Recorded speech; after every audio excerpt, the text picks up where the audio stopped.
Hey guys, welcome back to another Weird Wednesday. I'm Ashers, and this is Pedo. Pat. Oh, how was your weekend? My weekend was all right. It was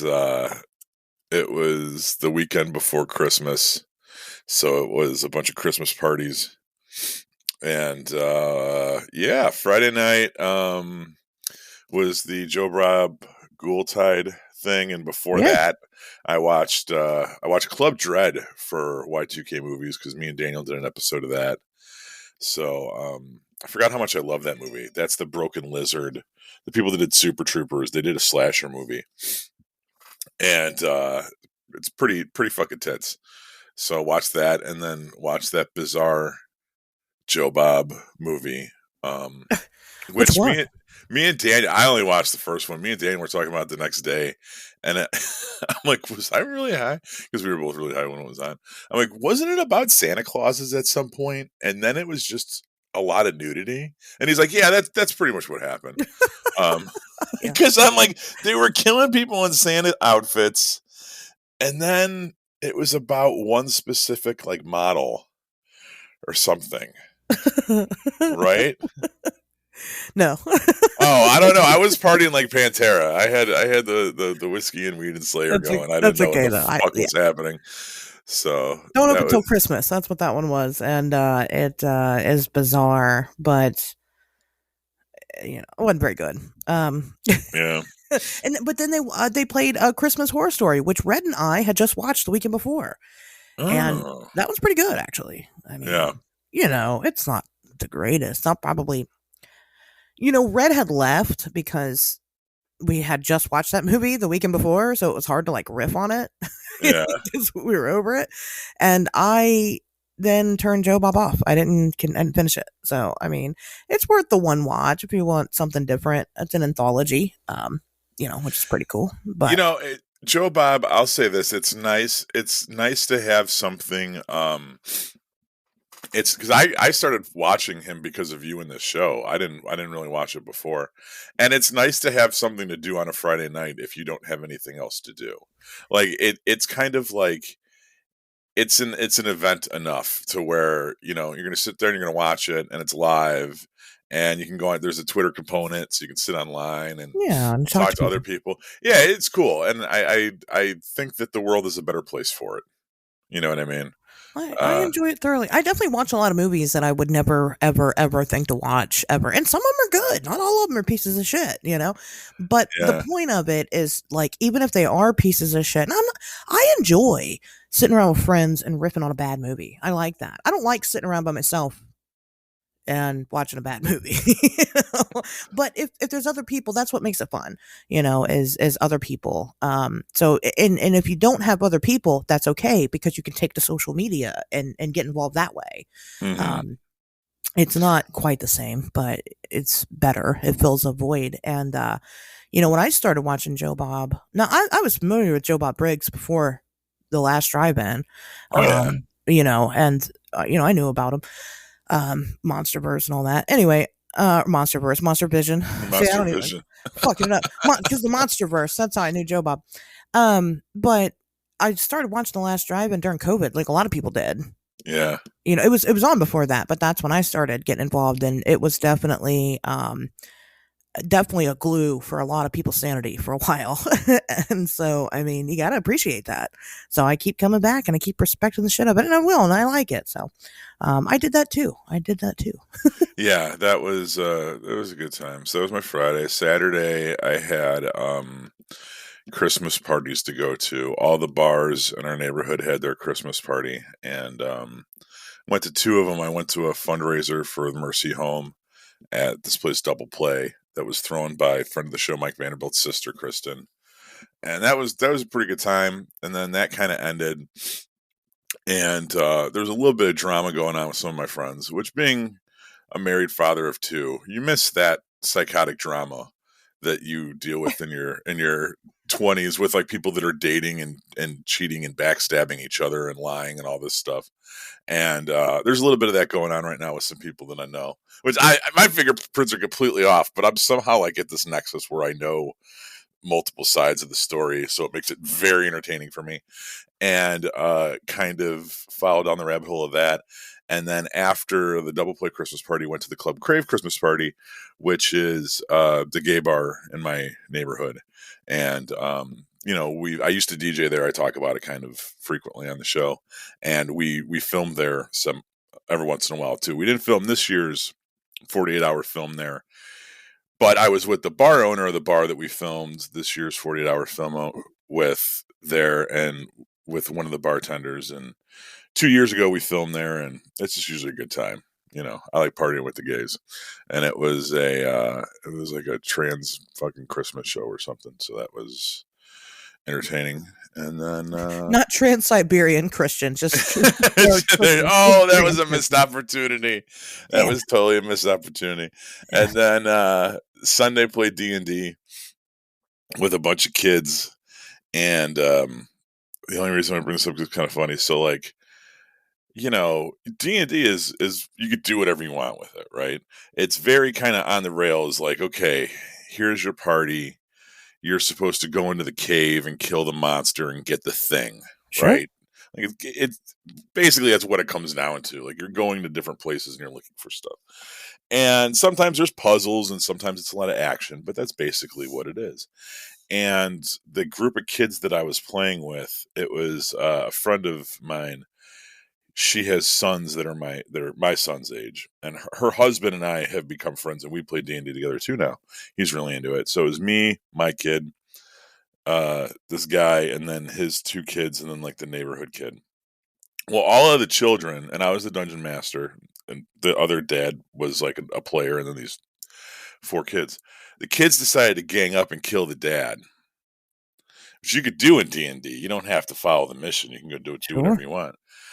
And it was really aggravating because they did it like in the last third of the story, when it's like, no, you're right there. You just got to kill the mummy and then take the fucking amulet, and then the whole thing's over, right? And they were fucking around, and they're like, no, let's stab him in the butt with my spear and all this shit. And it was like, all right, motherfuckers. So I had a portal open up, and this like spider came through, this like space spider came through, and it used a psychic blast, and it knocked one of the kids unconscious, and then it crawled on his head and ate his brain. And the kid was like fucking traumatized and like ran out of the room crying. Wow. Which was awesome. Okay. That's always like my favorite thing in D&D is like if I make my kid cry. Because like that's how you know it's effective storytelling. Like they have like they're actually like connected to their characters, connected to the adventure. This isn't just like I'm a piece of I am a thimble on the Monopoly board. You know what I mean? Like I have a connection with my character, and now you just killed his wolf sidekick, so I'm gonna cry and run out of the room. And I don't know, I'm a masochist. I love making kids cry, especially during D&D. So I was like, fuck around and find out, asshole. You want to fucking stab your dad? Boom. You got a space spider on you eating your fucking brain. And it was great. So my weekend was pretty good. Good. Got to hang out with the gays and make kids cry. Doesn't get much better than that. Hey, that's okay. Wow. Mm-hmm. I did not do any of that. You know what? I'm a fucking... You didn't do any of that? You didn't check any of those boxes? I didn't check any of those boxes. I'm a fucking holiday Grinch. It's not my fault. I want to do Christmas things. I'm a very lonely person. Believe it or not, I just fucking have no friends. I don't have anybody to do anything with. So I don't do anything ever. So I don't get to partake in tradition and things like that. And people are like, well, just go places by yourself. Why? Okay, look, I've been to movies by myself. Okay. I went and got food by myself. But there's just some things that don't hit the same if you're just going by yourself. And Christmasing is one of those things. And it's just not the same thing. If I'm going to go Christmasing. Just anything. Just, I'm going to go look at Christmas lights. Okay. And then I do, right? And then I'm like, oh, pretty. Okay. Yeah. There's no one to sit and talk about it with, even like going to like a bar. Okay. So, and I've been to the bar by myself. Nobody talks to me. I don't talk to them. I go in, I'll order a drink. I'll drink it. Maybe I'll order another one. I'll drink it. Still nobody talks to me. So then I just leave because I feel fucking weird because I've been there now 2 drinks in and nobody's talking to me. So I just leave.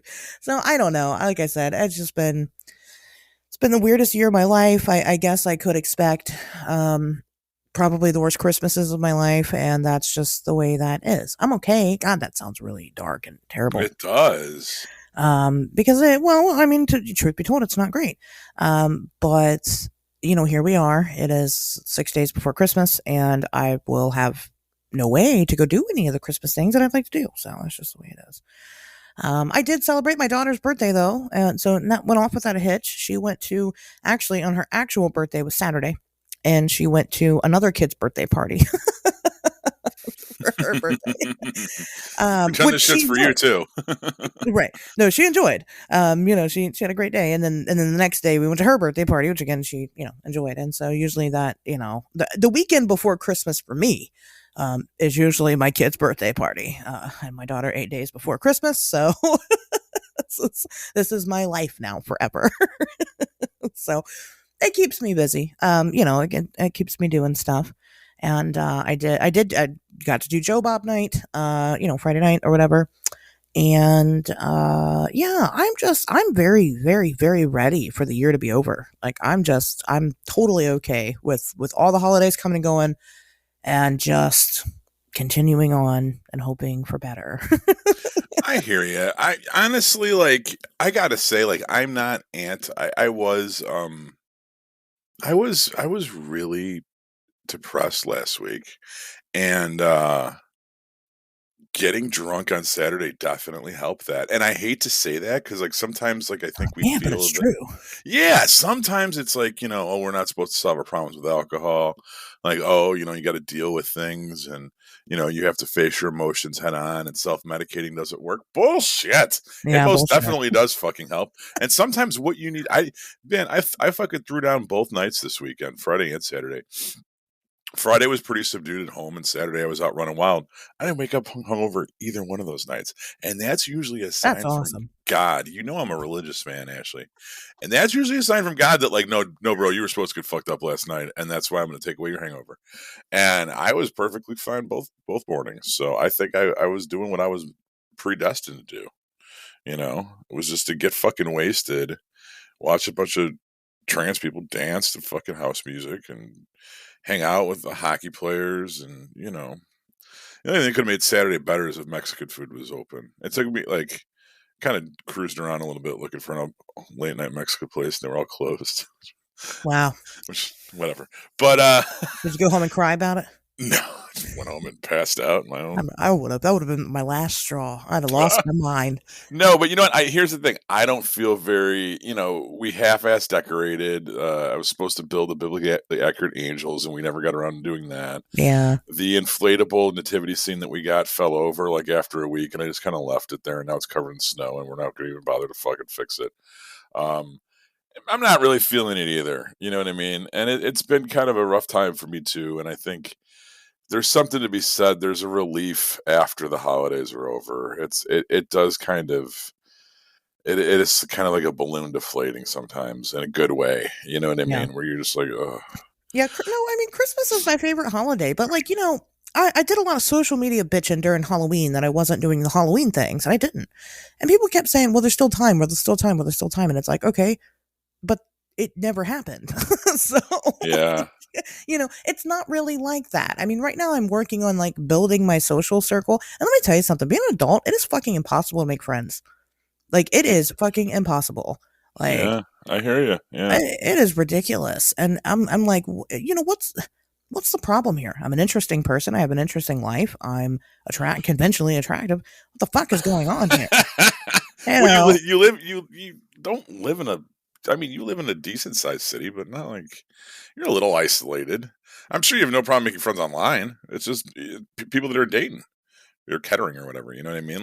That's well, right. And then I can't drive anywhere. So that's another. Yeah, issue, you don't. I can't drive to places. You keep a small circle. You don't like to go venturing off, and which I don't blame you for, but No, yeah. I've been trying to. I've been trying to make my circle bigger, and it's just not working. Of course, I get people that are like, "Well, I live in Cincinnati. I'll come." And it's like, I don't want you to fucking drive an hour here to come meet me and then be disappointed because honestly, you probably just want to fuck anyway, and I'm not down for that. I just want fucking friends. You're gonna drive all the way here just to be friends with me? Really? That seems weird to me and suspicious. you know. I mean, Um, I drove 5 hours, no complaints. It was all right. You know what I mean? I, that's true. I mean, It's a good point.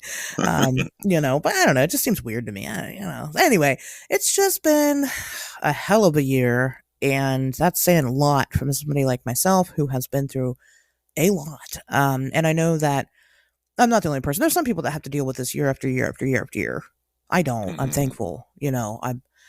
I think next year is going to be a hell of a lot better. Um, you know, Sure. and I just feel bad that this is people's norm. So that sucks. So if this is your norm, um, I don't know. Reach out to me. I mean, we can talk. Oh, don't say that because then you'll be bitching that you got too many people trying to talk to you. Trying to bitch in my inbox. I can't promise that I'm going to respond right away. It's probably going to take me about a week, but At um, least by next Christmas. by next Christmas, I will get back to you. Sure. I think there's a component of it too, us being Midwesterners, where this is the time of year where the environment tries to kill us. Yeah, You know yeah. what I mean? I was explaining that to my son on Saturday. We did a little we ran some errands and it was fucking cold out. I'm sure it's cold by you too. And I'm like, remember this is the time of year where the air hurts your face. Yeah, you don't want to go anywhere. We're hardy Midwestern people. Like this is what we signed up for. This is where we live. We don't live in Arizona. We have 100. This is the Midwest. We have 100-degree summers and negative 30-degree winters. You know what I mean? There's fucking ice storms. We live in a part of the country that was where during certain times of the year it was literally almost inhabitable because the environment would kill people. You know what I mean? The Indians would run away from Chicago during this time of year. They wouldn't fucking live here. They would migrate south. And we don't do that. We fucking hunker down and we survive this shit. And this winter has been pretty intense so far. And not to turn this into the Weather Channel, but we're about to get a snowstorm at the end of this week, and then it's going to be like negative 10 and shit. And it's like, that's not good for you. That's not good for anybody. That's not good for your mental health. That's kind No. of a bummer. And yeah, there's transportation issues and you're stuck inside, and then there's all of that stuff. So yeah, this is a dark time. It's a perfect time for the topic of this week's show, I think. It is. You know what I mean? To bring it all back around and put a nice fucking bow on it. You know? And send its ass out the fucking door. Right. Yeah, no, I don't want to do. You know what? Yes, I'm having a tough year. I'm having a tough time. I don't want anybody to be sad for me. I will be just fine. I will be. I have been through so much worse, and I Oh have my God. prevailed, and I Yeah. will again. So don't feel bad. I'm just negative Nancy right now, but I have decided emotionally, and this helps me, and I don't know why. I have a countdown. I have a counter, right? When that fucking ball drops from the 31st to the 1st, when the year is over, that is when I am just everything, it's just gone out of my life. I'm letting it go. And that seems probably weird and unrealistic, but I have been preparing myself for that moment, like for weeks now. And so, No, like for me, it's gonna be very nice. And then we have so much shit going on next year. we There's no do. way it can't be awesome. You know what I mean? So I think that to me, that sounds like how magic works. So I'll co-sign on that. yeah, And I am 100%. Sorry. I'm very much in a similar situation where I had a wonky year as well, and I kind of come to grips with the fact that I've suffered a slight amount of PTSD from it, if, in a lot of different ways, and one of them is relationships and friendships and yeah, people that I thought were going to be there in certain ways for me during the past year weren't, and I expected more from certain people, and certain people turned up that I didn't think would, and instead of kind of belaboring the way that the chips fell how they did, I think that I need to quit getting upset about that, being realistic about how things went down and the way they went down, and have my eyes wide fucking open going into 2023. And that's all you can do. You know what I mean? Is oh yeah, not delude yourself. Don't lie to yourself about what the score is around here. And we'll all deal with our trauma and move on. And I'm with you. I think, we had different years, but I think we're both ready to kind of drop some baggage and Oh yes, time to let that embrace the shit future. go and Yeah. start being the bad bitches that we are. So Cosign, girl. that's I'm gonna wear a bad bitch shirt going into the new year. I'll find one, Sister, yes. rock it out, and I'm gonna overdraft my account on a bad bitch shirt, and I love it. Fuck it. Fuck it. I'll start off the new year right in the negative. Yeah, it's a little bit of hustling. I mean, we could make it. Let me put it like this: whatever you're gonna go in the red, we could make a joke, and fucking come up with a way for you to come out of that by the end of the show. I mean, like you and I, you walk around with an ATM between your legs. I have no fucking sympathy for you. All right. It's just myself holding myself back. Yeah, Yeah. I I, mean, I get you. you're weirdly moralistic. I'm supposed to be like the church in person. You know what I Right. mean? And you have more scruples than I do sometimes. I'm just saying, I mean, listen, if you don't have to hustle sometimes, then you don't have gratitude. Um, anyway, um, I don't really have any news this week. I mean, I had like one story. I don't know. It just didn't seem that good. Um, I haven't really, nothing's really been going on in the weird world. I'm a little disappointed. But there was a teacher, and this has happened in an undisclosed location. I don't know. It says that he was a Dutch teacher, so I don't know if that's where it happened. But apparently, this teacher was showing 7 to 9 year olds terrible movies. Like, actually, The Exorcist was one of them. District 9 was another one. And he was like telling the kids, like, not to tell on him. And like, they were like freaking out, scared to death. And if they showed that they were scared, he would like make fun of them, like scrutinize them. And he just got in trouble for that. What the fuck, man? What is wrong with people? Yeah. Why would you do that to kids? I mean, granted, I wasn't shown a lot of horror as a kid. Most kids aren't. Maybe I would have gotten into it sooner had I been. But I don't know. I got into horror between like the ages of like 10 and 12. Is like, which I feel like is like the time that should. Yeah. That's like when it happened. It's just preteen. You know what I Right. mean? Yeah. Right. These are like 7 to 9 year old kids, and it's kind of, my daughter watched Rosemary's Baby, I think at like 6, and loved it. Well, I think she probably Could didn't relate to it somehow. grasp it. Yeah. Did you see the video of the Grinch No. coming? Okay, so there's this video going around. Then you know what? No, I do know what you're talking about, but go ahead. Yeah, so it's a video going around of these two kids sitting there on the couch, and the front door opens up, and a guy in a Grinch costume comes in and steals their presents and walks out. And one of the kids is paralyzed with fear and starts crying, and the other kid, who clearly has been traumatized growing up and accustomed to seeing physical violence, starts beating the shit out of the Grinch. Not like in any successful way, but like starts punching it and throwing fists with it. Which my wife, the behavior analysis, was like, "Oh yeah, that kid's been abused," because the way that a 5-year-old should respond is to stand there and cry and like not know what to do. The fact that you have this kid like leap into attack mode, clearly he's watched. My response to that was maybe he's seen Ninja Turtles, because that was like, Sure. you know what I mean? I don't know, but anyway, and these people are kind of white trashish, and they're so like concerned about like you know uh people in drag reading like Yeah. doing like bringing library books to kids, but like somehow this is okay. Yeah. Like traumatize your children with that shit. So that's one video that made me think of that. That's kind of going around this week.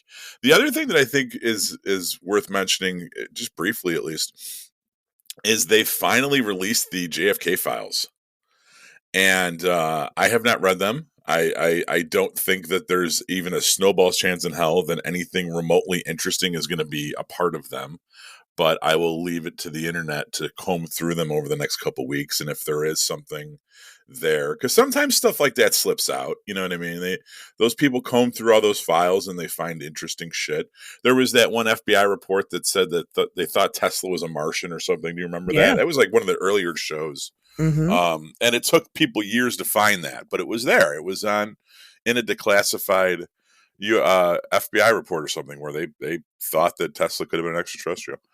And so yeah, all the FBI files, if you ever seen Oliver Stone's JFK and all those files that they were sitting on, they finally released. Well, I shouldn't say all of them because they did still withhold a portion of them that they said still related to national security, and which is probably anything that's either the good stuff or might have to do with Russian espionage, as it was back in the 60s, right? Because we had the Cuban Missile Crisis and all that shit.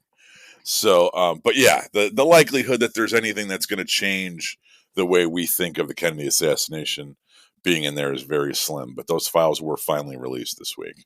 I had no idea. I'm a little sad at myself that I'm sorry, I'm not even talking to the microphone. That I didn't. I was too busy reading. I had no clue. I'm taken aback because Yeah. I want to read them.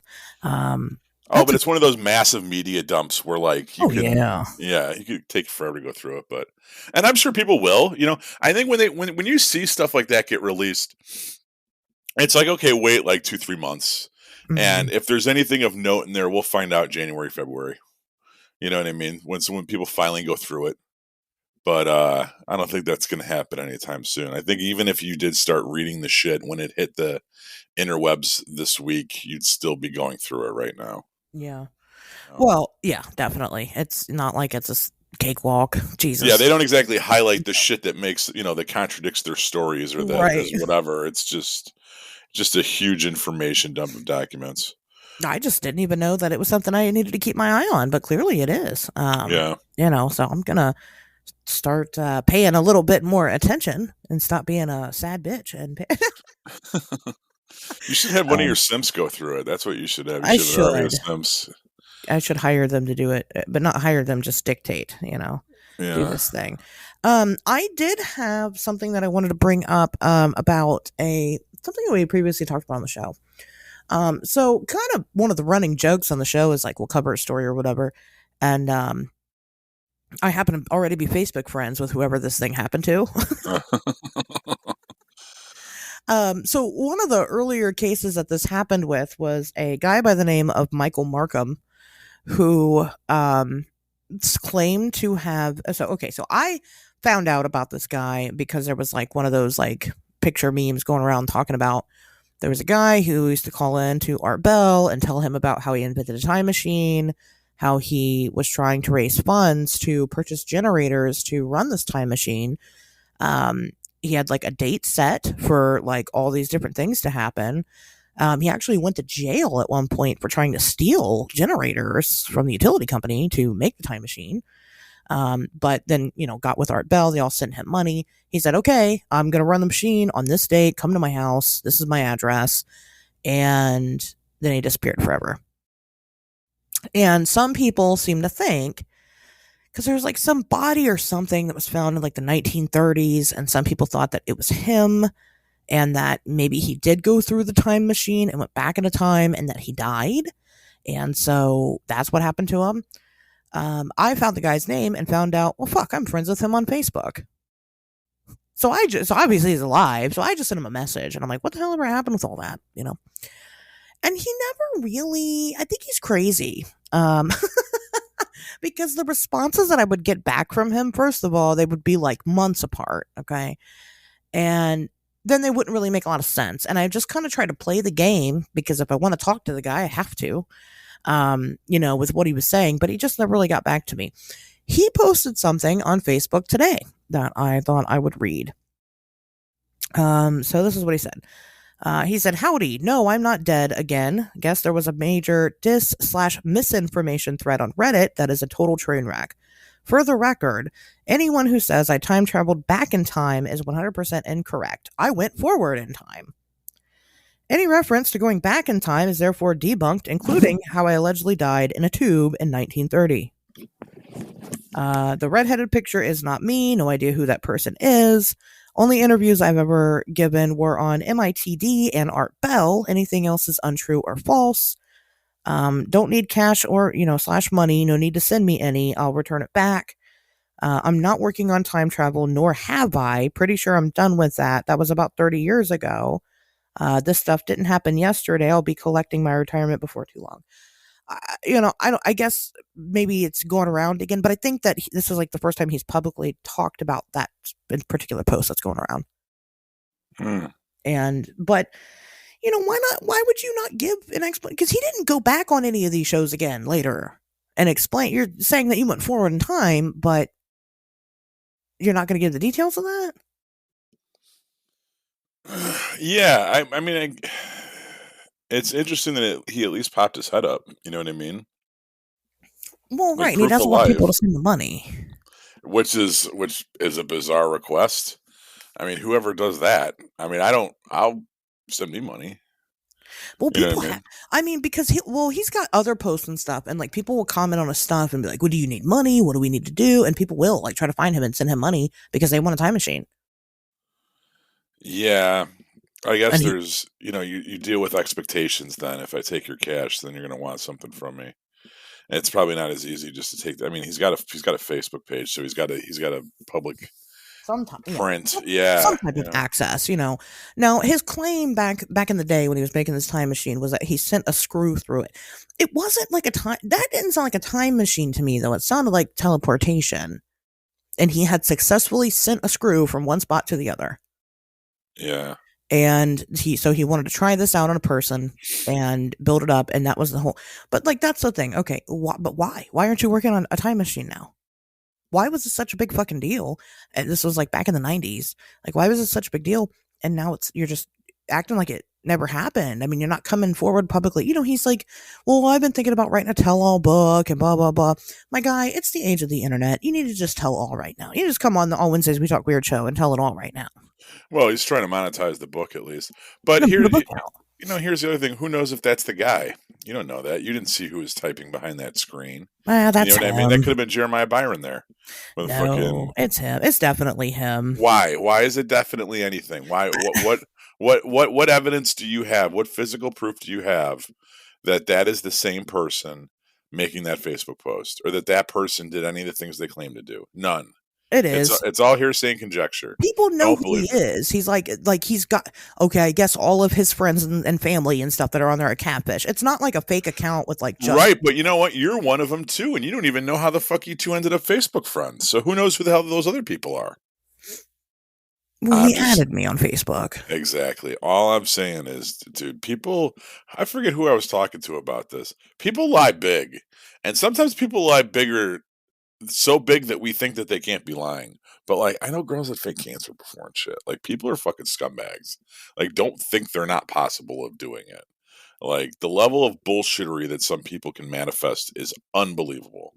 You know what I mean? Oh, we talked about, I remember we did talk about this, and I don't want to even say who it was about because we don't want to do that. But like, people that, after we recorded last week's show, and we were talking about the new lead you're working on. Oh, yeah. You know what I mean? We're like, you don't know. And how interesting, how timely is that? Because that whole thing just kind of came full circle again just recently. Yeah. But yeah, I don't know. I treat everyone with, I don't want to say I'm a skeptic, but like, I'm very well aware of how deceitful people can be. I mean, in both ways. You know what I mean? Absolutely no reason to believe that that's not the guy. Now, whether or not he made a time machine is a whole nother.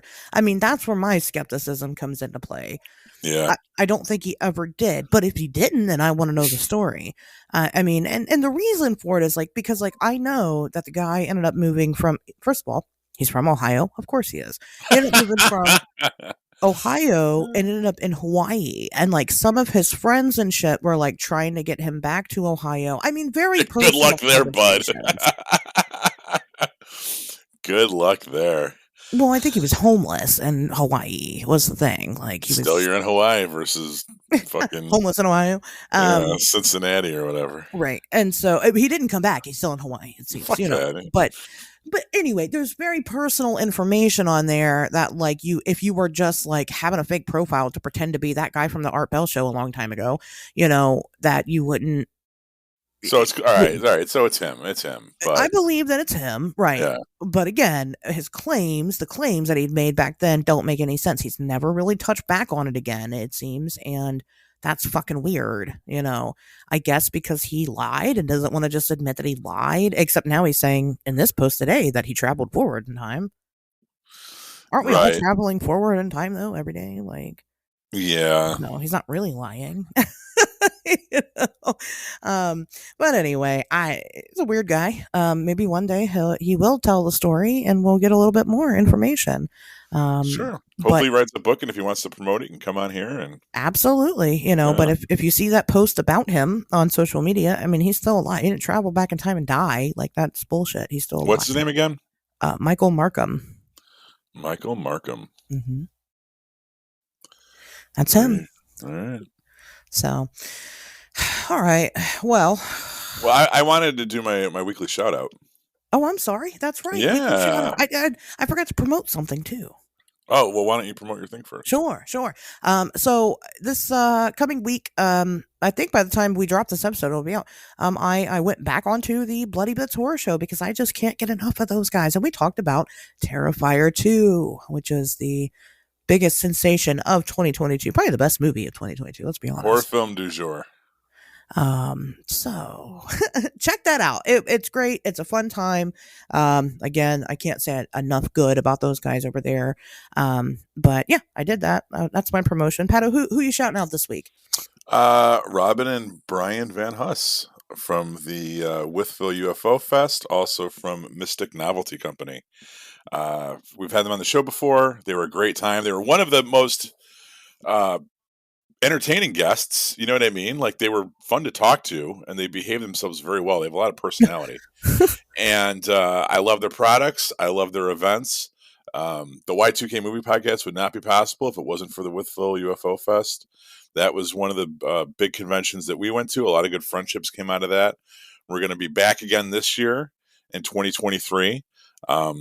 We're sponsoring the event. We're going to have a booth there and all that stuff. So I wanted to take a minute to kind of sing their praises. And you can check them out on Instagram at Mystic Novelty Co.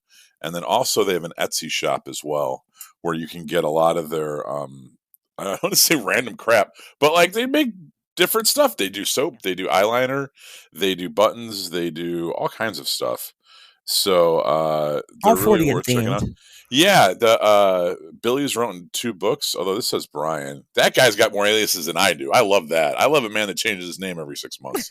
You know what I mean? You want to talk about shady motherfuckers, dude? I get it. So Brian, Billy, whatever, William. Mr. Van Huss has written 2 books, one about saucers over Appalachia, which is good. The other one is about the mad gasser of I forget where, and I read it. It was a mad gasser that predates the one in Mantoon. Yeah. And that was a really good book. And he's a very good author. And his books are quick reads, and you can get them on Amazon. So just want to give them a shout out. I can't wait to see him this spring for Withville. And there you have it. We'll probably see them before. They're everywhere. Like, they go everywhere. And if you guys have the opportunity to meet them, they're just fantastic people. My daughter exclusively uses their soaps. Yeah. Not a sponsor. It's true. She loves it. So. And then my soft shout out for the week is because I always do a halfer. I always do a Yeah, you did a chub. Mothman 46. Ooh, love that I don't guy. really know. He deserves a whole one. He does, but I don't. What does he do? I know he's like an Instagram guy. Like me and him talk on Instagram. He's like one of our fans that's nice enough to like talk to me. So I don't. But I know he does other stuff, right? He's like a cameraman or something, isn't he? He does other stuff. Yeah. But I'm just gonna leave. I know what he does, but I know how much he loves mystery and loves the mystery around his identity. So I'm just gonna leave it at that. Not that this is a bad thing to shout him out, or anything like that. But yeah, I ain't trying to dox him. Go ask him. Go talk to Mothman 46 on Instagram and ask him. Here's the thing. I want to say this.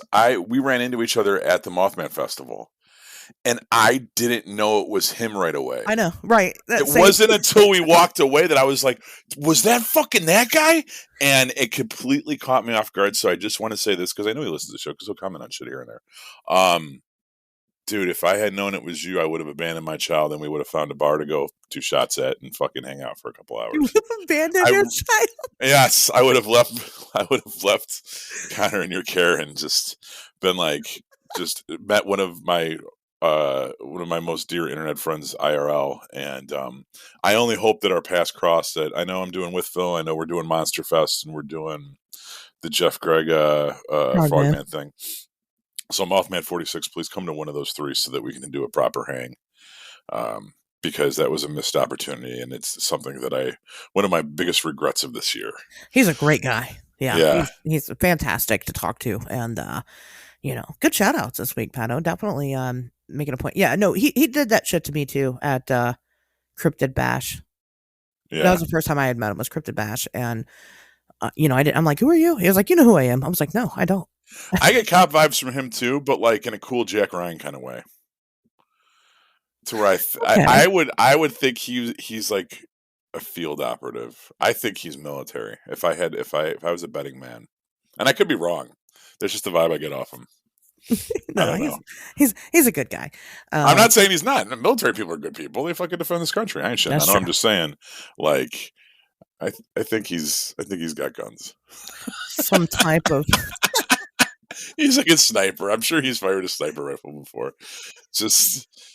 He's got those eyes, and then the way he was like scanning the crowd, I was like, "This dude's got." I didn't even check to see if he had concealed carry, but he's gonna love that, Really, I'm not shit. I'm not picking on him. Like I don't pick up Byron when I say that shit either. It's just I think I'm funny, but yeah, I don't think they're part of the same cell. I think Mothman 46 is Byron's definitely like a desk agent that like kind of like got thrown into field work and he's kind of trying to make it happen. Mothman 46 is like that dude's been in Nicaragua. You know what I mean? That dude's like overthrown Contras and shit. Like he was one of the guys flying the plane in Cocaine Bear or whatever. You know what I mean? Oh my god, that's why he's got to conceal his identity. That's why he's got to remain mysterious. Yeah, he's got Ollie North in his cell phone, probably. Oh my god. Anyway. I bet I'm right. I would. We'll see. We'll see when the show drops. He'll message me on Instagram. I know he will. He will. And he'll either say yay or nay, and that'll be it. And I won't ask him any other questions because I respect his privacy. That's all you need to know. Right. Well, Pato. So we did talk about a lot of things. Cautionary tales for children, i.e., the Grinch video. We talked about depressing winters. All very topical for this week's episode. We talked about this. This was like one of the first shows that we did together. Not one of the first. I mean, it was that first year, first couple months. We had started working on the show. We covered the Wendigo. Except, I was so fucking excited about going to the Air Force Museum that's we mostly talked about that, and then kind of touched on the Wendigo for a second, and then just like kind of ran off with it. I have learned a lot about the Wendigo since that time. You have? Okay. I look forward to learning that from you today. I'm gonna see if I still have my show notes from that episode. That's a good idea. To see if I could pull them up. Just compare, what the deal is there. So a lot of people, the Wendigo is definitely top tier and like the most horrifying creature out there to a lot of people. Right up there with the Skinwalker. For whatever reason, the Wendigo and the Skinwalker tend to be buddies, I guess. And creature. I don't want to call them cryptids because that's not what they are. But just in creatures in general. So the Wendigo is a very broad term for basically a creature that is mostly prevalent during harsh winters for Native Americans of many tribes. It has you can spell the name so many different ways, and you can even kind of pronounce it differently with all those different spellings. One tribe even calls it like the Ouija Go, which sounds kind of like I don't know. It sounds like a fucking race card with Luigi on it, like a remote powered Luigi race card, Luigi Go. but it's basically the same thing across the board, and I'm going to try to condense it without going over every single tribe and their direct lore. If you would like to learn very specifically about Wendigo, there's a great book by a man named Chad Lewis. Probably most of you have heard of him. It's called Wendigo Lore, and he covers the different tribes and their specifics about what they believe. But Hmm. um, the gist of it is that there's kind of actually even two main versions of the Wendigo. The one being that it is pretty much a giant skeleton, okay, Hmm. with a heart of ice, okay. It's got some skin on it, maybe some hair sometimes. That roams the forests and things around Native American tribes, specifically during the wintertime, and preys on them to eat them. Hmm. It will do things like mimic voices of people that you know to lure you out into the woods. It'll just straight up chase your ass when you're out there and chase you down and eat you. But normally the Wendigo, it doesn't just come from nothing. Almost always what's across the board is that the Wendigo is one of the ex tribesmen who is turned into the Wendigo, usually because they are influenced by a Wendigo's presence. Right. So then that kind of takes it off into the second portion where there's also not exactly a giant skeletal type creature walking around the woods, but more of a spirit that can possess people and have them do things that they wouldn't normally do. Killing and eating their families, breaking all of the superstitions within their tribe, just generally being a bad guy, becoming extra greedy. Um, and, again, so that's the gist. So let's kind of talk more about, let me pull up my notes here. Yeah, I think it's interesting because there's so many. It's kind of it got its start in America with the Algonquins, which is a tribe that was kind of like Northern America slash Canada. And the first reports came from a Jesuit missionary, Paul Lejeune, who lived amongst the Algonquin people in the early 17th century, was now Quebec, and came back to Paris in 1636. And he wrote about it. He wrote about an incident where a woman, a devilish woman, as he described her, which is, come on, pretty much all of them, added that a Wendigo had eaten some tribesmen, and this was someone that was north of the area that they were at, and that he would eat a great many more of them if he were not called elsewhere. And what's interesting is that they kind of do describe it as like a werewolf. And this predates werewolf myths in this country, right? So we know that the werewolves kind of came from Europe. That was a European thing. And not saying that the indigenous people didn't have their own skinwalkers and men that would turn into animals and stuff like that, but the Wendigo is seems kind of in line with that. That yes, there's the cannibal vibe and there's the winter vibe and all that stuff, but basically, it's kind of like a giant werewolf too. How are you getting? Because I've heard people say that, but I don't see the connection there at all. Well, I think if you're describing monsters, and if you have to break everything down to universal monsters, like is it a vampire? Is it a mummy? Is it a werewolf? Is it a flesh golem? You know what I mean? That the Wendigo shares more with a werewolf than it would a gill man or a chupacabra. You know, um, that's just how they kind of physically described it as being a giant, right?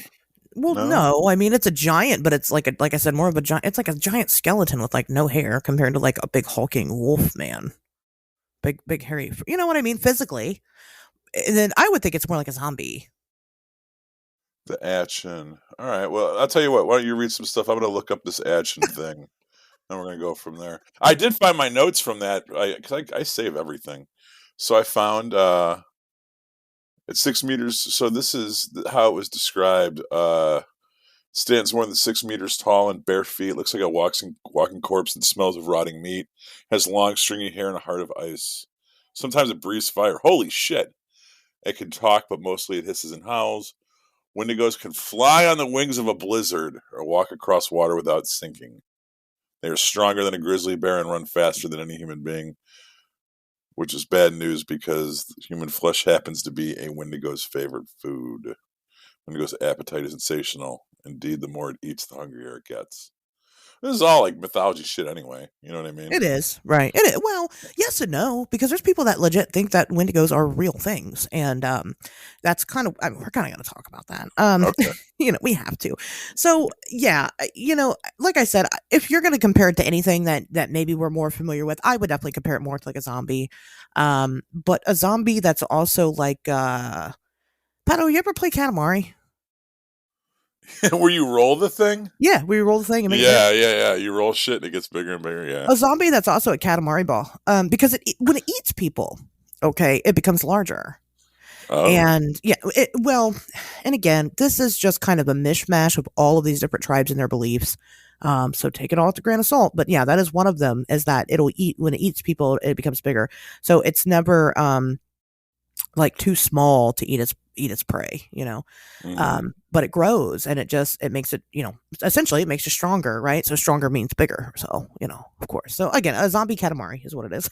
Zombie Katamari ball. um it is an interesting topic. So we'll just start with kind of some of the earlier, accounts. Like Pat said, it was written about, but some of the lore, and let me say this, Algonquin, this is important to know, because a lot of people, when they talk about the Wendigo, kind of shit all over the Native Americans a little bit. You guys are kind of whitewashing the lore a little bit. Kind of need to stop that. Algonquin tribes are made up of like 6 or 7 different tribes. Mm-hmm. It's just kind of more describing like a region. Okay. So even Algonquin is a very general term when talking about Native American tribes. But it's primarily an Algonquin type of lore. Now, over in the Pacific Northwest, they also have a very similar creature called the Wichigo, which is, again, very much like a Wendigo, but theirs has a little more, set of rules. All these tribes almost always have some type of creature tied to them. It's just not always called the Wendigo, where they turn into a horrific monster. We actually just covered one, in the Delaware episode, and it was called something entirely different. Mm-hmm. And it had a little bit more of a happier ending, because you could just be fucking nice to it and it would turn back into a person. Give it a Snickers bar. Yeah, exactly. Yeah, Snickers bar, and it was fine. And so if you want to hear more of that, you got to go subscribe to Patreon. You don't get that one for free. Sorry. Oh no, not the Delaware episode. You got to pay for that shit. Yeah. If I had to fucking research that shit, you got to fucking pay for it. That one was hard. But anyway, so again, it is a very kind of popular lore across all these different ones, but we're going to focus mostly on the Algonquin version of this thing. So one of the stories that they have is not quite exactly about a Wendigo, but it's actually the tale of how the first dog came to be. And it's kind of a wholesome story, and it has elements in it that I think are really interesting. So two Native Americans were out canoeing one day. Their canoe got tipped over, and then they got kind of stranded in this area. And when they got stranded in this area, they were approached by a giant.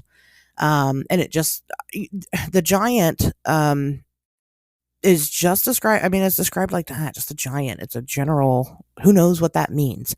Could be Bigfoot. It's a Nephilim. Could be a Nephilim. Could be a Bigfoot. Who knows? But the giant comes and says, "Hey, I got a cabin up the way here. I'll take you to my cabin. I'll help you out. Sorry about that. That happened. Let's get you fed up, and we'll get your canoe fixed." So he takes him back to his cabin, and a Wendigo comes and knocks on the door and tells the two men, "Oh my God, you can't be here. Like, this giant, he eats people. He's going to eat and kill you, and you need to come with me right away." And the giant, knowing that the Wendigo is being untruthful so that he can actually eat them, has this upturned bowl sitting on the ground that he kicks up. And underneath it is a creature that the two men had never seen before. And this creature gets up from the bowl and starts growing larger and larger and larger until it's the size of the Wendigo, and it attacks the Wendigo and kills it, successfully saving the men. And then it kind of shrinks back down and goes underneath its bowl. And the giant, the guys were so impressed, and the giant was so generous. He said, "Well, let me go ahead, let you take that creature with you." And that is where the first dog came from. Was some tied to the Wendigo somehow. So that's a wholesome story. But man's best friend. It started out early. Wow. Yeah. And there's a lot of stories like that. There's a lot of, old tales and things that they have that will not exactly be about the Wendigo itself, but the Wendigo is definitely present in it. So it has its presence. So that is one that I wanted to share. Now, we're going to kind of talk more about what a lot of Native American people believe today to still very much be a thing, and that's going to be the Wendigo psychosis. Mm-hmm. Okay. Yeah. And Wendigo psychosis is recognized as a culturally based mental illness. Mm-hmm. And basically what it is people exhibiting the strong desire to eat human flesh. And other things, again, very selfish, very greedy people, just all around bad people. Now, this is kind of how you could tell, one of your people within your tribe was going to go Wendigo,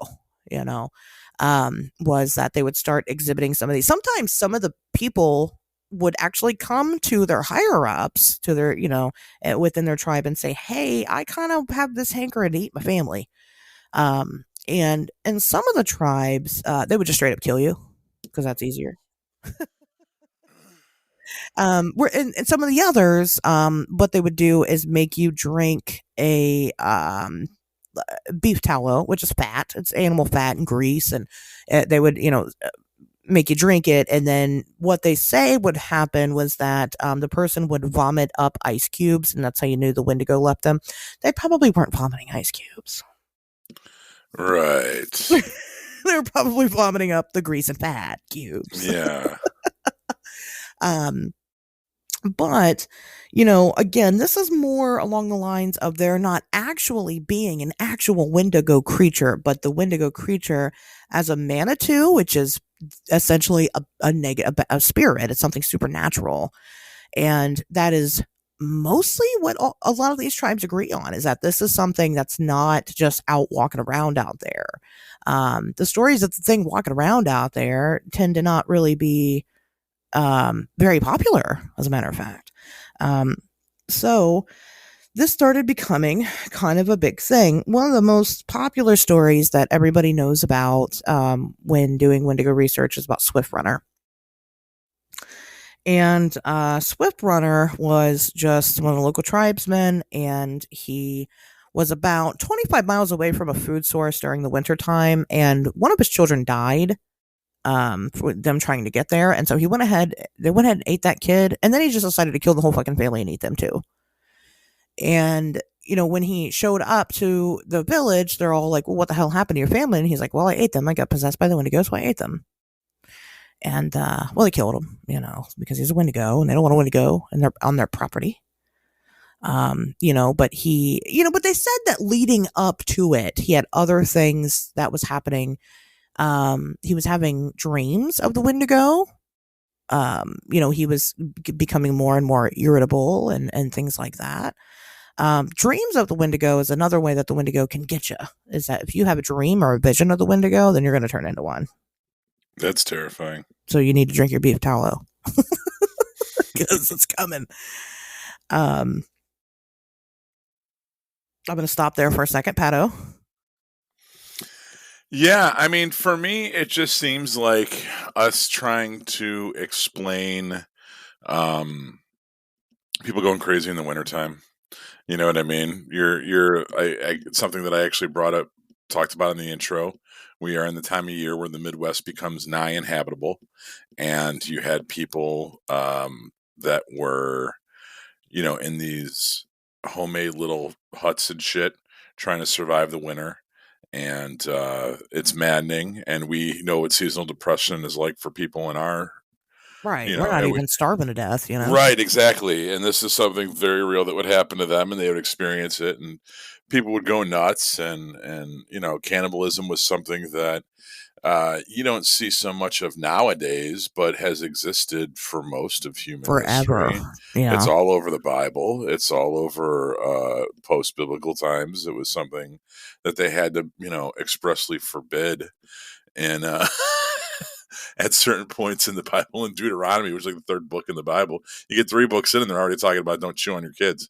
You know, um, people would do that because it was, you know, human life used to be very cheap, and doing what you had to do to survive is sometimes, you know, we can't really judge those people, because if it was, you know, you, or you know, you have 7 children and it's either you or you kill the small one or the fat one or whatever, you know, so the other ones can survive. I mean, Yeah. people used to make choices like that. We don't so much anymore, you know, but there was no social services back then. So I think this is something that, if you just, and I'm not one of these people that doesn't believe in supernatural explanations for things. I like to live in a world full of ghosts and Right. monsters Yeah. and spirits and shit. However, being a Midwesterner myself, and given the fact that this legend is born from the area that I grew up in and Hmm. that I live in,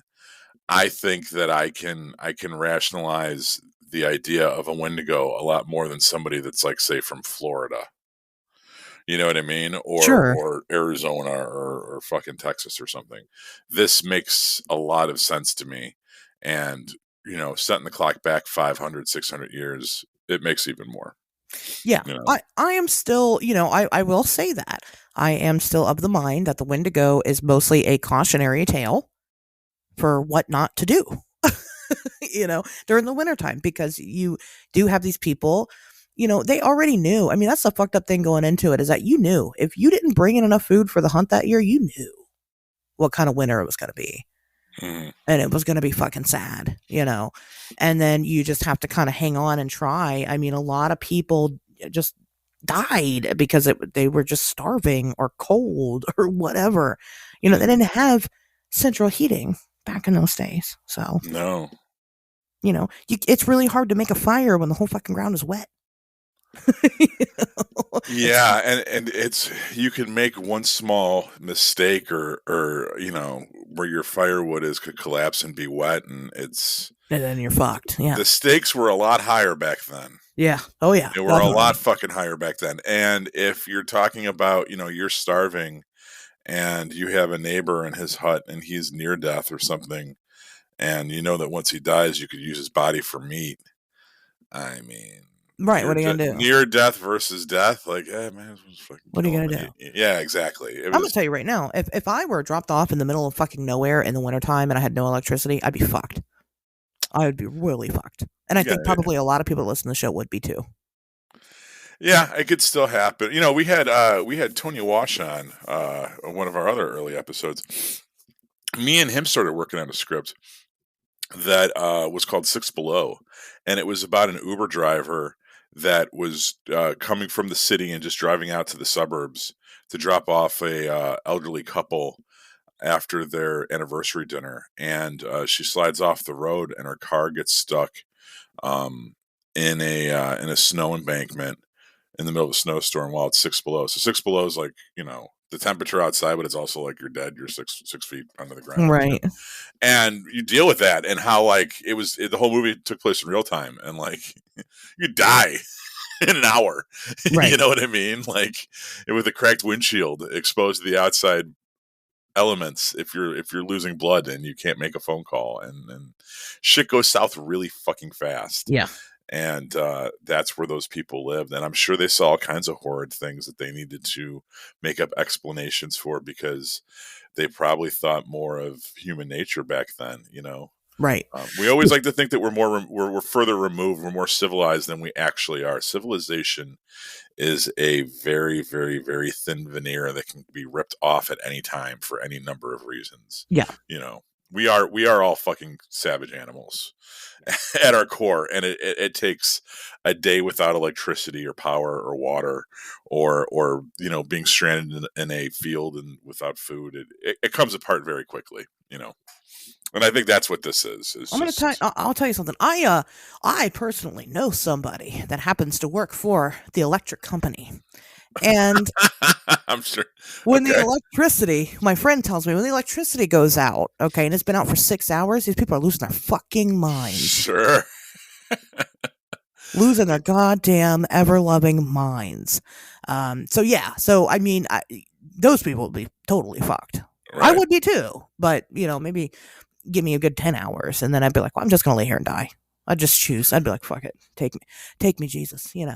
But okay, so we're both agreeing that we both believe that this is a really great cautionary tale and explanation for these harsh winters and things like that. Here's what was interesting to me: the colonists. Those fucking white people that came over here and ruined everything. Hmm. They were also extremely cautious of the Wendigo.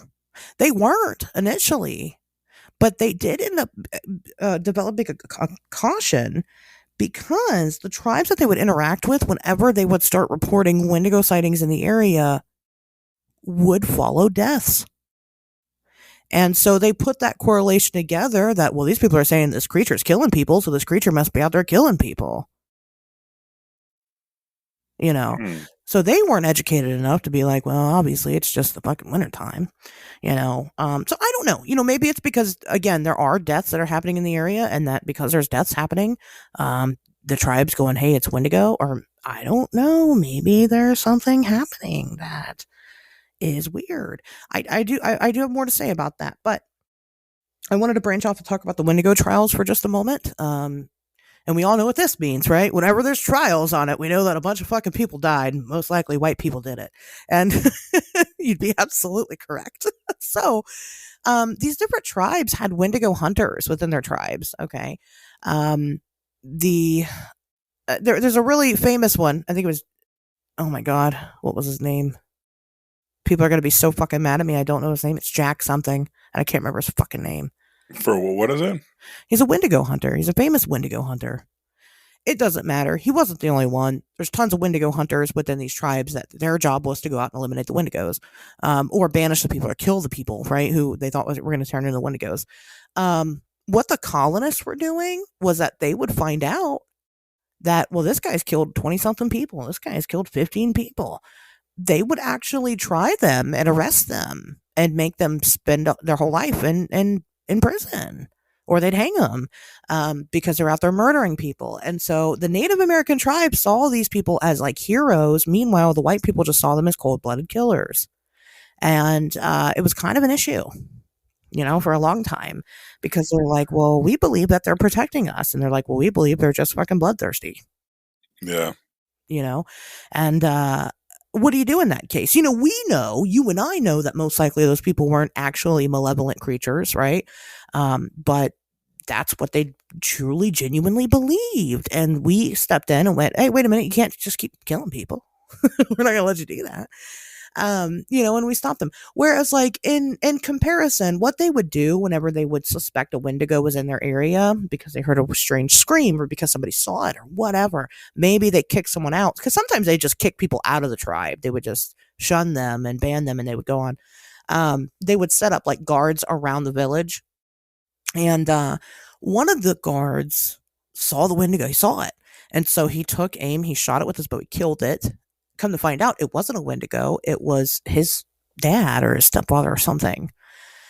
And so what the tribe ended up doing was going, well, we can't have you out there willy-nilly shooting people when you think you're killing a Wendigo. They locked him up for 6 months and then let him out. He had a very lenient, term, because they genuinely believed that that's what he thought he had seen. So they kind of let it go. Whereas again, the colonists came and they put these people in for life.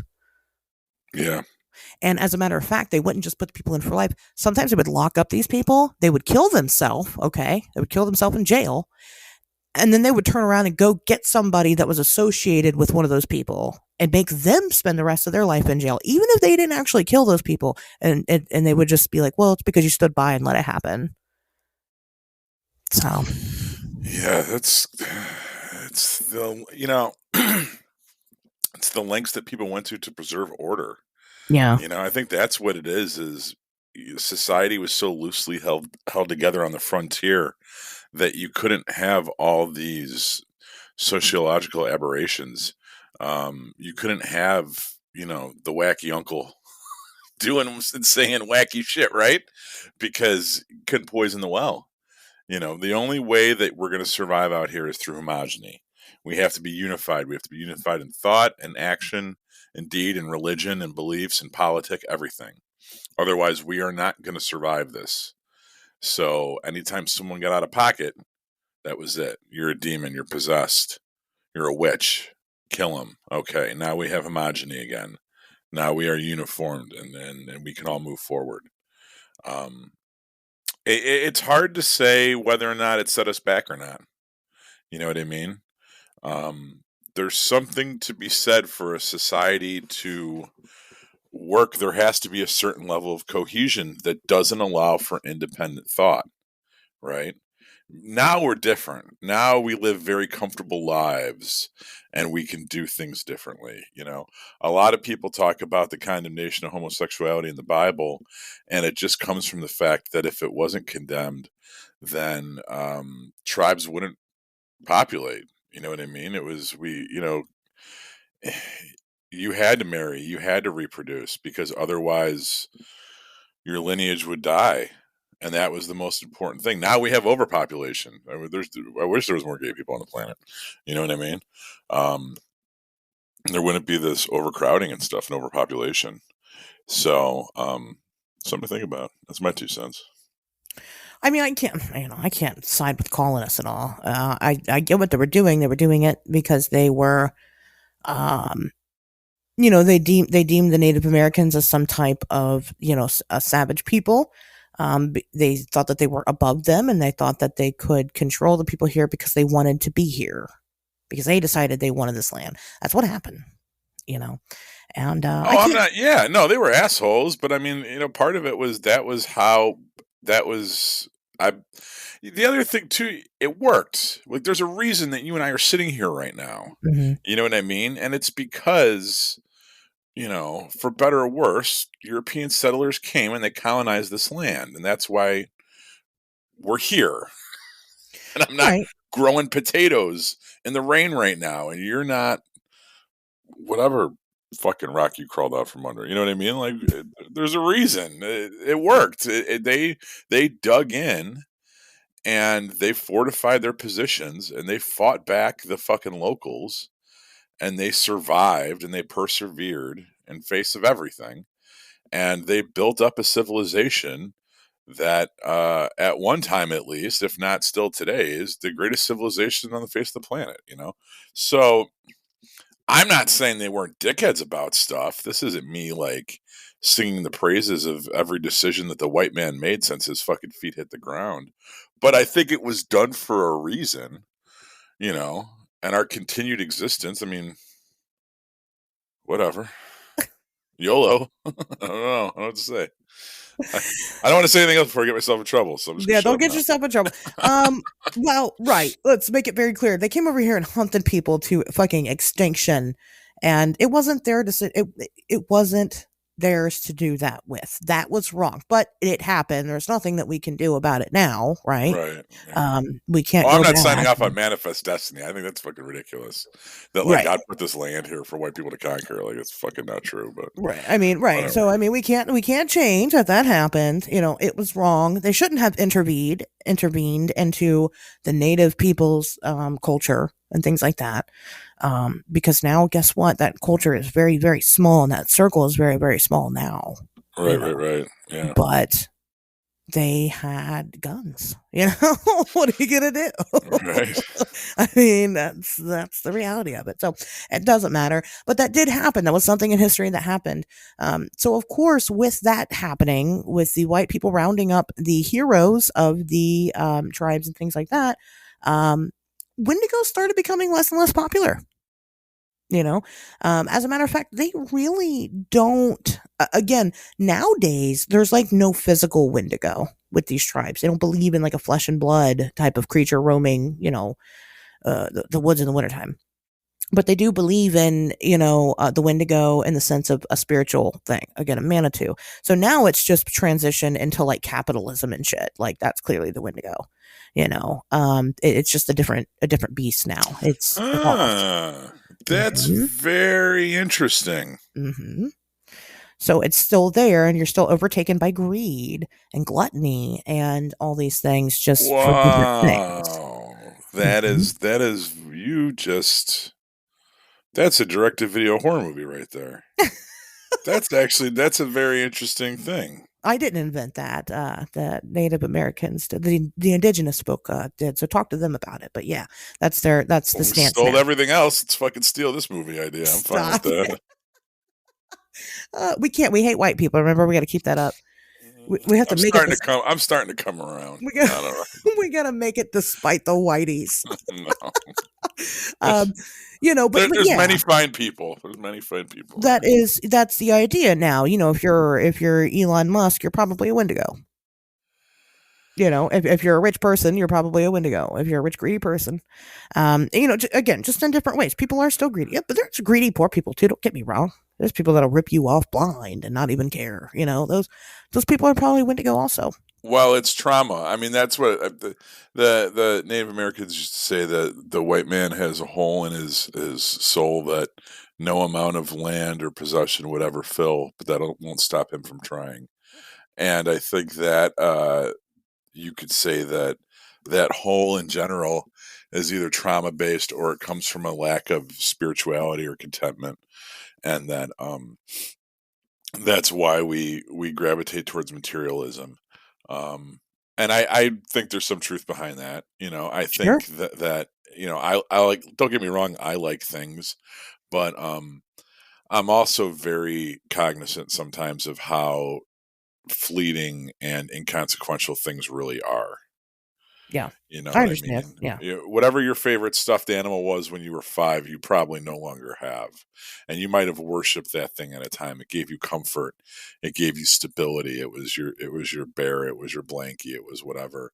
And now you probably don't even know what it was at or can remember when you lost it or the last time you know what I mean? We outgrow things is the point. Sure. And once you realize that everything's disposable, it kind of if you're intelligent enough, it should prevent you from getting too attached in the first place. Right. We're going to go at some point. So why go through that whole song and dance again of getting attached and all this, and then you lose it and there's loss and all that shit. I'm probably letting people peek too much behind the curtain of my fucking psychology right now, but yeah. So I get that. I think you could say that the spirit of the Wendigo is very much still alive today. You Oh know, yeah. Oh yeah, for sure. especially in the face of in the face of impending need. All you have to do is look at the way that fucking Costco was during the opening days of the pandemic, when you had white Karens about ready to slit each other's fucking throat over cases of bottled water and toilet Right. paper.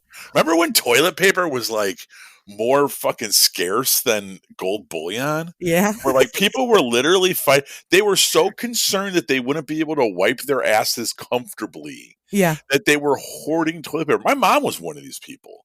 My mom still to this day has a fucking enormous stockpile of toilet paper because that was a concern. And other people's greed towards toilet paper made other people, because now it's if I see it, I have to grab as much as I can.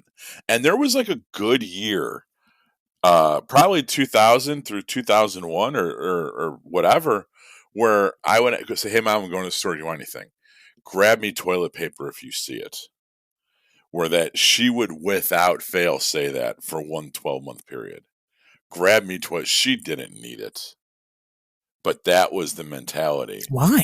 Toilet paper, because maybe it didn't happen by you, but here, like they rationed toilet paper. You ever hear about like the gas rationing of the '70s during the fucking Iran shit or Huh. whatever? Like that's how bad it was with toilet paper here, where like people were that nuts about because when everyone thought the supply chains were going to shut down, the truck drivers were going to shut down. People were going to grocery stores and buying everything they can off the shelf, bottles of water, canned food.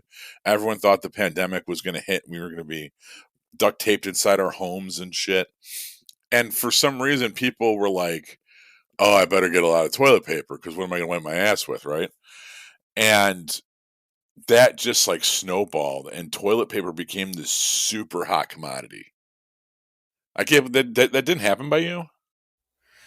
Between 2000 and 2001, no. Well, during the pandemic, I mean, during. During the pandemic, it did. I was asking why she was doing it back then.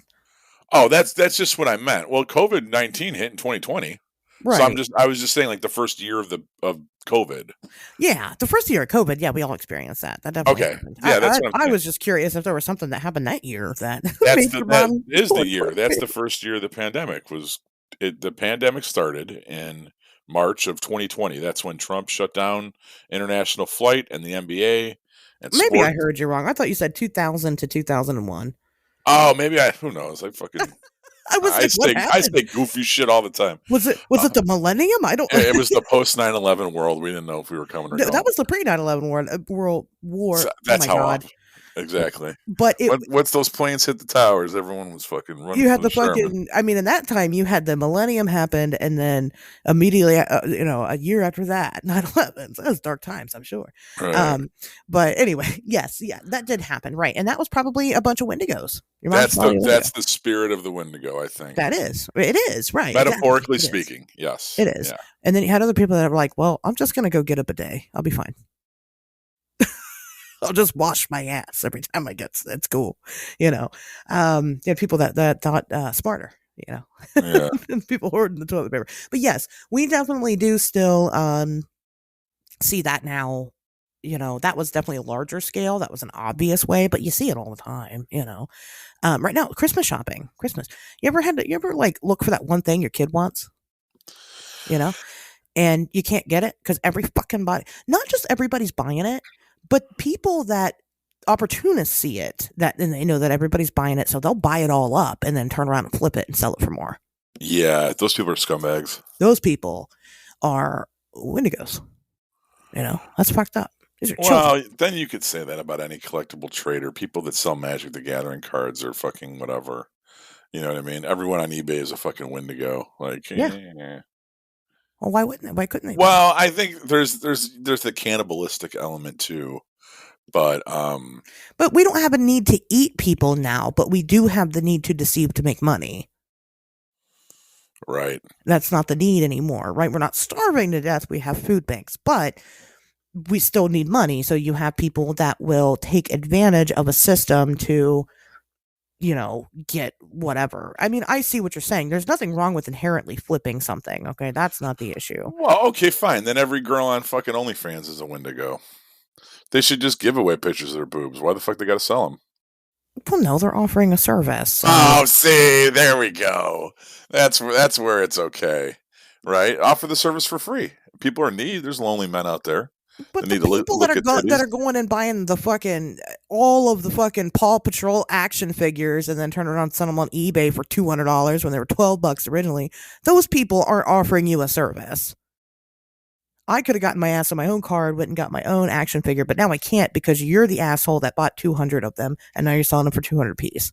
I believe that That's different. I believe that an indigenous person would probably tell you that capitalism in general is evil and that we should all share so that And that's correct. everybody to their means and abilities, and that prospering off someone else's need in general is disingenuous and not being true to the common spirit that inhabits all of us.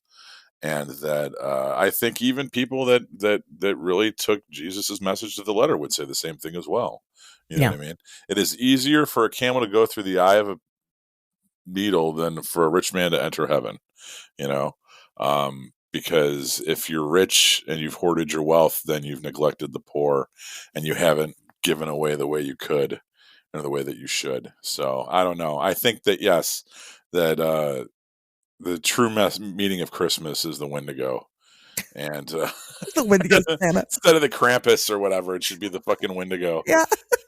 Seriously, I and that agree. yeah, I think anytime you try to hoard anything, be it food, human flesh, what are you doing with all that human flesh? You don't need all the human flesh. Fucking share it with other people. Sure, you're a You know, human flesh. right? Give people something to nibble on. You know, I agree with that. It's still a very important cautionary tale, right? Even if there's not a right? creature roaming around out there for us to physically be afraid of, just like, the devil. I mean, my gosh, it's out there, But but But and this is just kind of a cliffhanger to a future episode that we're eventually going to do. I'm not making any promises as to when, but it's coming. mm-hmm. People all across the world have been seeing this weird, pale, humanoid type thing as absolutely fucking horrifying. As a matter of fact, it has become very popular as far as videos of this thing goes. Um, so it's a weird, skinny, hairless, kind of looks like a feral person that roams around. I think that there was a popular video that went around earlier in the year out of Moorhead, Kentucky. Some people call it the rake. All right. Mm-hmm. In my profession, we know it more as the pale crawler. All right. I think that thing is real. I think that thing is real, and that when these native tribes saw that thing, they automatically associate it with the Wendigo. And that's why there's a story of these things growing when they eat, because initially when they spotted it small, because the pale crawlers are kind of small. And I don't know, they just kind of mixed the two tales together, and then here we are with these physical manifestations of a Wendigo. But I don't think that they're the same thing. I think that they're totally different. And we did kind of try to cover the rake. It's so weird that you brought up fucking Tony, because we talked about it when we watched the Rake movie, but didn't really talk about it. And I think that we do need to cover it on a future episode. Sure. So is there a weird pale creature walking around terrorizing people? Probably. But is it the Wendigo? No, the Wendigo resides, in your home. It resides on your paycheck when your taxes are taken from you and sent to the military, or it resides on, the asshole at the store that bought the 200 Paw Patrol action figures that you're trying to buy, or whatever, Or all the toilet paper. or all the toilet paper. Two totally different tales, but we'll save the other one for a different day. Pato, do you have anything else to close up the Wendigo, or anything you want to say to the audience before Christmas? Merry Christmas, I guess. Merry Christmas, Pat guesses. Well, I'll make it better. Merry Christmas. I hope Santa brings you everything that you want. I hope that you did or did not get beaten by Krampus, depending on your kink. And we will be back next week with your New Year's special. So you'll hear from us before the end of the year. And with that being said, don't be an asshole. If you're sad, don't worry. It'll get better. It gets better. It does. It does get better. It gets better. And until then, we'll see you guys back here next Wednesday.